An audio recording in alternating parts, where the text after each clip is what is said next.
Super Mecha Champions was a third-person shooter developed and published by NetEase Games. Super Mecha Champions hosted a variety of game modes, including Team Deathmatch, a PvE virtual arena story, but most of all, the game featured a Battle Royale mode with both solos and three-person squads. In these 100-player matches, as you'd expect with any Battle Royale, players battled to be the last squad or solo standing. Gliding into either Alpha City or Orgo Island, players could make use of a wide variety of weapons and other items to deal with other players across the map. Weapons such as the tactical SMG and heavy rifle boasted built-in auto-aim when close enough and aiming towards a target. The game of course had the typical light rifle and AR, but also including a burst weapon in the form of the pulse rifle. For longer ranges, the game featured a rifle, oddly just named Rifle, a sniper rifle, and an explosive sniper rifle. For what it's worth, the explosive sniper was among one of my favorites, as it was able to headshot down almost any pilot. On the complete other end of the spectrum were the game's shotguns, with the gun shield being, well, a shotgun with a shield, the Shatterstar shotgun being a shotgun that fired star-shaped rounds, and the Rainstorm shotgun being the only automatic shotgun. A couple of weapons also had unusual design quirks.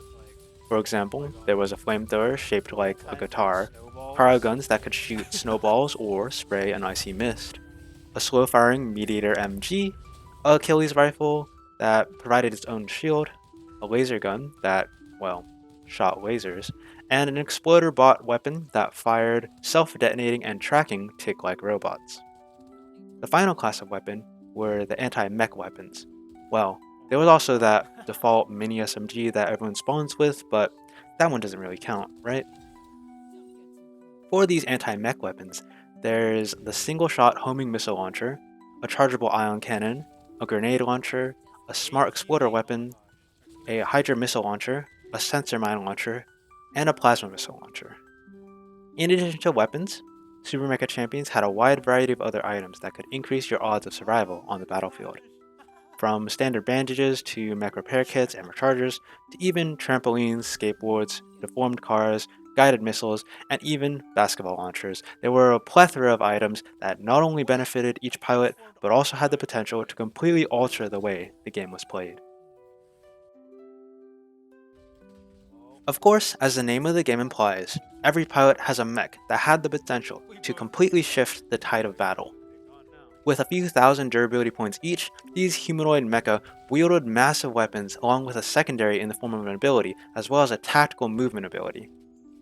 Along with this devastating weaponry, each mech incorporated a rechargeable fuel tank that limited the frequency that a mech could jump. In certain cases, this fuel tank also regulated the mech's ability to fly or otherwise move in non-standard ways. These mechs were a very special part of the game, and although they did have powerful weaponry, the game limited the mech's power in fighting pilots that did not have a mech of their own. This, of course, did not stop mechs from eliminating pilots, but it did give pilots a slightly better chance to fight back, survive, or spawn their own mech. Mechs took on a wide variety of forms, from the default standards of either Firefox or Arthur to newer mechs like Gaia or Nebula. Every mech was distinct in how they played and overall functioned. However, in my opinion, some of the more unique mechs included Gaia, who could tunnel under the ground, even if that was really OP, Skyfire with its bombardment capabilities, Shirnui's butterfly dash, Pulsar's transforming sniper mode shifts, Michael's exploding knives, Hurricane and its transformation's gunship-like utility, and Doomlight's deployable turrets. Canonically, each pilot owned a different mech. This meant that each pilot could give their own mech a set of buffs. Though these buffs were useful, they were not necessary to perform well. I feel that in this section I also must explain that my favorite pilot was Mobius, despite the gameplay showing Norma. I was using Norma because in the last event, to actually spend premium tickets, it gave me a S-rank Norma skin, so during that stream I was using Norma. When making a tribute video, you of course want to mention the vast features of a game, but that unfortunately does mean that you also have to mention some less than desirable aspects of the game. In Super Mecha Champions' case, there were quite a few. For one thing, the game was not the most popular, and as such, they resorted to populating a large portion of each game with bots rather than other players. While, yes, there were occasionally other players, the vast majority of the lower ranks of the game were mostly filled with bots. Along the same vein, the game's Team Deathmatch mode almost never saw enough players to actually allow players to play the mode unless players in chat successfully organized a game. Even with all the bots in Battle Royale, Team Deathmatch didn't seem to get those bots implemented. Mechs were also generally released too powerful. As far as I remember, Nebula's chargeable shotgun was quite frequently brought up as being too strong when the Nebula mech came out. Then of course when Gaia came out, it was also quite strong as it was able to move through the ground and do plenty of explosive area damage. Of course, this discussion of mechs has to also include the pilots. Despite all these new mechs coming out, the designs for pilots often significantly lagged behind, with many pilots not even being modeled by the time of the game's demise. Another balancing issue came in regarding certain pilot weaponry. The aforementioned tactical SMG had a good time to kill, assuming lock-on worked, but the heavy rifle did not, due to its slower fire rate. Snipers also tended to be significantly more powerful than every other pilot-based weapon, being able to one or two shot down pilots.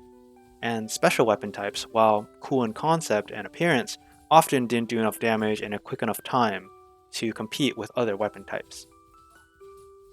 Outside of battle, in-game items like cosmetics and other bits of flair couldn't be obtained without seemingly spending an exorbitant amount of time, and even then, things would often necessitate the spending of money if you weren't particularly lucky.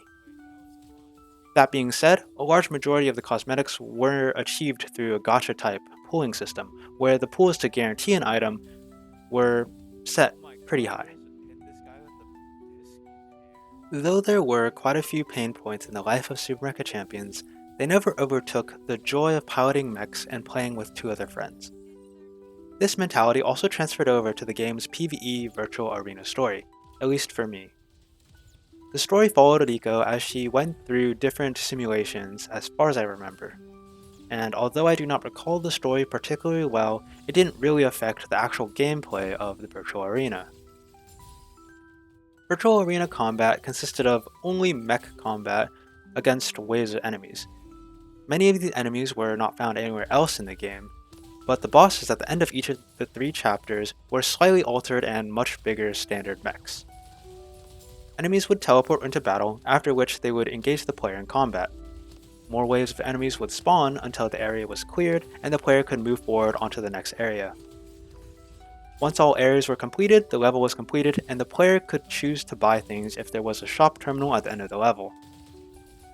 Often, the game would spawn chests at the end of the level, and potentially at the end of a single area that could provide upgrades and other changes that could benefit the player. The player would then move on to the next level until they either lost during the level or beat the final boss level. Pretty standard horde type gameplay. Even so, these turned out to be pretty fun, as different combinations of randomized buffs could produce wildly different builds that each required different strategies to work. Overall, Super Mecha Champions was a great game, despite all of the potential issues it held. Although the Steam servers have been shut down, the game will live on in the hearts of all of those who had the chance to experience it.